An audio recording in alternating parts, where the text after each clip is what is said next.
The show begins with a high school student Gun working at a bar. While carrying out his duties, he's abruptly pulled into a poker game by his boss, Mr. Jung. The young man agrees to play, and it soon becomes evident that he's a master of the game. He cleverly predicts his opponent's next move and ends up winning, shocking everyone. In another scene, we see a young woman named Seyoung who has just returned to Korea after spending some time studying in the US. Her childhood best friend Taeha meets her at the airport and drives her to her parents' home. On the way, Taeha begins flirting with her and even asks her to marry him. However, Seyoung makes it clear that she has no romantic feelings for him. The next morning, she heads to her new school with great excitement. The teacher introduces her to the class and asks her to take a seat next to Gun. As Seyoung sits down, she attempts to strike up a conversation with him, even complimenting his looks, and asks whether he has a girlfriend. But he completely ignores her. During lunch break, Seyoung befriends some girls and asks them about Gun. They tell her that his nickname is Hot Zombie and that he's very difficult to communicate with. He used to be outgoing in middle school, but then something happened that caused him to become so withdrawn.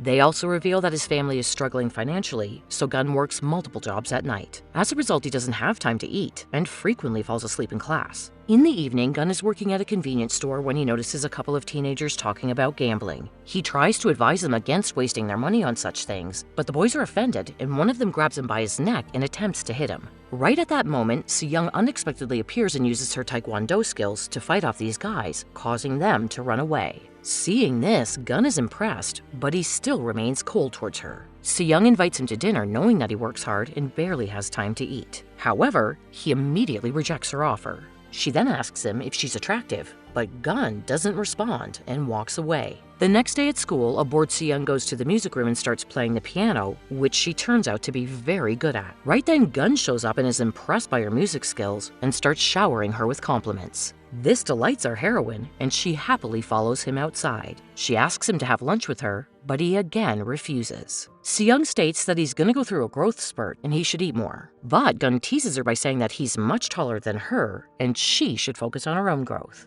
During their conversation, he receives a phone call which causes him to panic and leave. He rushes to the hospital to check on his sister, who is battling leukemia. Turns out she had a relapse and requires a bone marrow transplant to survive. However, the procedure is very expensive and the family can't afford it. To make matters worse, Gun's father has been disabled due to a recent accident. He was a famous poker player who eventually lost everything to gambling and became an alcoholic. This is why Gun has to work multiple jobs just to provide for his family. The next day, he falls asleep in class as usual, but Seyoung tucks him in to make him more comfortable. When he asks why she's so kind to him, Seyoung responds that fate has brought them together. However, Gun doesn't believe in fate and says that he doesn't have the privilege to think about these sort of things. After this, he proceeds to leave but forgets to take his cell phone. Seyoung then chases after him and hands him his phone outside. At the same time, we see Taeha has come to the school and many girls are asking for his autograph. Turns out, he's the current national poker champion and is quite famous. Taeha notices Seyoung and approaches her, but is surprised to see Gun as well. It's then revealed that the two men already know each other, and Gun has defeated Taeha several times in poker.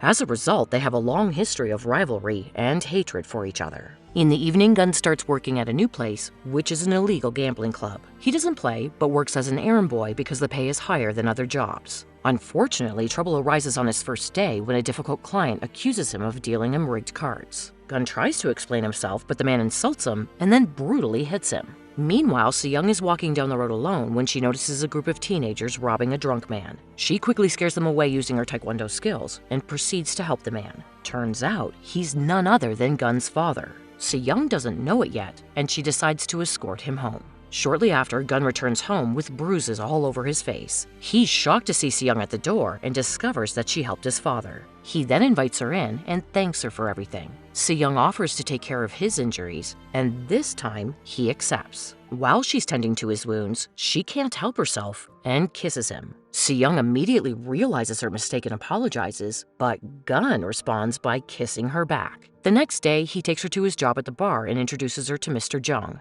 The latter is surprised and remarks that Gun has never brought a girl before. He then talks to Seyoung, saying that Gun is an excellent poker player, but has no desire to play professionally. Jung shows her a pamphlet for the national poker tournament with a $1 million prize. He asks her to persuade Gun to participate, as it would solve all his financial problems. Later on the way home, Gun opens up to Seyoung about his life. He explains that his sister has leukemia and requires expensive treatment, which is why he's been working several part-time jobs. Seyoung feels bad for him and tells him he's doing a great job. Soon, they arrive in front of her house. Gunn notices the tall building and realizes they come from different financial backgrounds. He feels bad, but Soo-young hugs him from behind and cheers him up. Just then, Tae-ha notices them from a distance and gets furious. The following day, Gunn and his dad go to see his sister at the hospital. The doctor urges them to collect money for the treatment, putting them in a difficult situation. When the siblings are alone, Gunn's sister advises him not to push himself too hard. She says she doesn't want to be a burden to him and asks him to give up. However, he scolds his sister and tells her to stop talking like that. Although Gunn appears strong in front of her, he cries afterwards and blames himself for being a loser. After leaving the hospital, he heads to his secret job at the underground gambling club. Unfortunately, this time, Tae-ha follows him and discovers his workplace. The jerk immediately calls the cops and gives them the address of the gambling club. Shortly after, police show up and arrest everyone inside the place. While Gunn is being detained and shoved into a police car, he spots Tae-ha watching him with a sinister smile. In the next scene, Soo-young becomes concerned about Gunn as his phone has been switched off. She goes to the bar and asks Mr. Jung about his whereabouts. The latter has no idea either, but he soon receives a call from the police informing him that Gunn has been arrested. Turns out our hero didn't want to bother his father, so he gave his boss's number as his guardian. Soon after, Mr. Jung and Soo-young arrive at the police station. She attempts to check on Gunn, but he's too embarrassed to see her. Mr. Jung then signs some papers and bails him out. But the case is not dismissed, and Gunn must appear in juvenile court in a few days. Afterward, an angry Soo-young confronts Gunn about his actions. He responds that he didn't engage in gambling and only worked there as an errand boy. However, Soo-young tells him that he shouldn't have to bear such a heavy burden alone. She urges him to enter the poker competition where he can earn money honestly.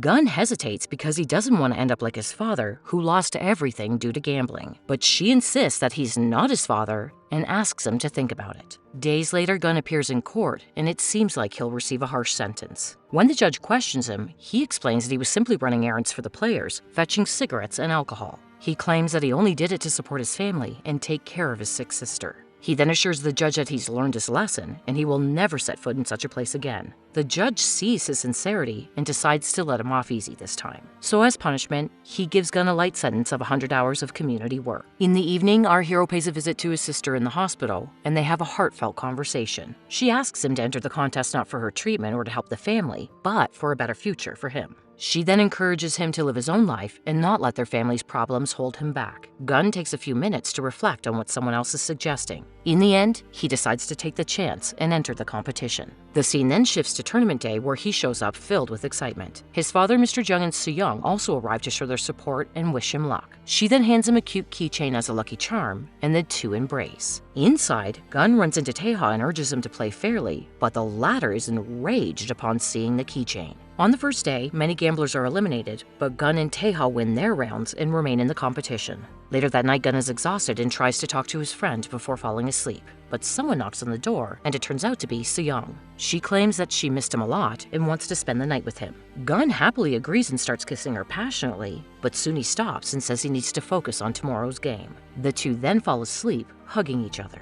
On the final day of competition, Gunn faces off against several professional poker players, winning each match. As the rounds progress, only 3 are left at the table: Tae-ha, Gunn, and an old man. Tae-ha eventually defeats the old man, setting up for a final showdown between him and our hero. Shortly after, the final round begins, and Gunn is visibly nervous because he has a lot at stake. When the two boys receive their cards, he realizes that his hand is not very promising. He suspects Tae-ha has a better hand than him, and sure enough, the latter has the winning cards. Despite the setback, Gunn remains optimistic and believes he can still win. He accurately predicts Tae-ha's moves and plans his strategy accordingly. After a very long match, he eventually defeats him and ends up winning the contest. Gunn's father and Soo-young are overjoyed by the victory, and they rejoice in happiness. Tae-ha also accepts his defeat and shakes hands with Gunn, while promising to win next time. Thanks to his victory, Gunn is now finally able to pay for his sister's bone marrow transplant. She undergoes the surgery and manages to make a full recovery. When she awakens, she finds her family by her side, and they embrace each other in tears. In the final scene, we see Gunn and Soo-young arriving at the beach, talking about their feelings. He appreciates her being there for him through thick and thin. He still doesn't understand why she likes him, but Soo-young responds that she doesn't need a reason for her feelings. The couple then kiss, and with this, the drama comes to an end.